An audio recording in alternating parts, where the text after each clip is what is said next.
आज मी खूप दिवसातून ना साडी नेसली होती. मी पुण्यात सहसा काही साडी नेसत नाही, शक्यतो ड्रेसच घालते. पण आज साडी नेसायचं कारण म्हणजे आमच्या ते शेजारच्या ताई होत्यात ना, त्यांना मुलगी झाली, तिने तर रूम चेंज केली. आता वरती राहायला गेलं आहे. तर त्यांच्या मुलीचं आज बारसं होतं. तर बारसं एकदम छोटंसं आहे, कारण त्या गावी एकदम मोठं बारसं घालणार आहेत. इथं कसं आहे आमच्याकडं पद्धत, की जर बाळाला पाळण्यात झोपवायचं असेल ना, तर 5 बायका बोलून ना पाळणा पुजून मग त्यानंतर बाळाला पाळण्यात झोपवायला सुरुवात करायची, अशी आमच्याकडे पद्धत आहे. त्यामुळे ना त्यांनी मग बोलवलं होतं. आता तिथं शूट वगैरे काही केलं नाही, कारण एकदा साधं सिंपल एकदम नुसतं बाळाला पाण्यात घालायचं होतं आणि पाळणा पुजायचं एवढंच करायचं होतं. त्यासाठी मी काही शूट वगैरे घेतलं नाही, कंटाळा पण जास्त आला होता. मग घरी येऊन ना पहिला चहा वगैरे करून घेतला, चहा मस्तपैकी पिला आणि मग टेरेसवरून कपडे काढायला गेले, कारण अंधार पण जरा पडायला लागला होता. म्हटलं परत थंडीनं कपडे परत गारगार पडत जातात, त्यामुळे पहिली कपडे काढून आणली. आणि आज मी चाकवत करणार होते, त्यासाठी मी वाटाणे शोधत होते, कारण वाटाणं आणलं होतं. पण नंतर माझ्या लक्षात आलं की सकाळी ना सगळ्याच वाटाण्याचं मी कालवण केलं होतं.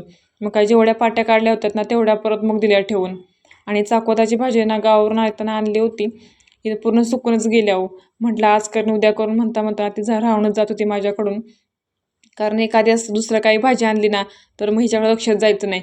कधी मोडं वगैरे असलं तर मग ते मोडच करायची, किंवा वाटाणं आणलं म्हणा पावटं, ह्याच्या भाजीकडे काय लक्षात जात नव्हतं. चला म्हटलं आज काय पण उद्या करूया. कारण मी ना भरपूर ठिकाणी चाकवताची भाजीकडे पुण्यामध्ये शोधली, पण मला कुठलंच सापडलं नाही. येताना गावावरून आणली होती, पण ती पण काय लक्षच लागत नव्हती या भाजीकडे. आणि मला चाकवताची भाजी जास्त सगळ्यात आवडते. चला म्हटलं आज काय पण उद्या, आज भाजी करायचीच. पानं थोडीशीच निघाली होती, कारण सगळी बाकीची वाळूनच गेली होती. आणि माझं कधी ते डोकं ना अजिबातच चालत नाही. खालून ना सिलेंडर बंदच होता आणि मी शानपणा करायला वरून गॅस पेटवला आणि अगोदर स्टार्टिंगला पेटला आणि परत तो बंद झाला. मला काही कळलंच नाही, पण ते बरं मी खाली वाकून बघितलं, नाहीतर मग आज काय माझी वाटच लागली असते.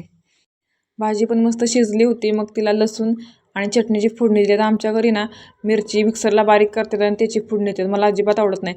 आता इथं असले कसं माझ्या पद्धतीने मी सगळ्यांना जेवण करत असते.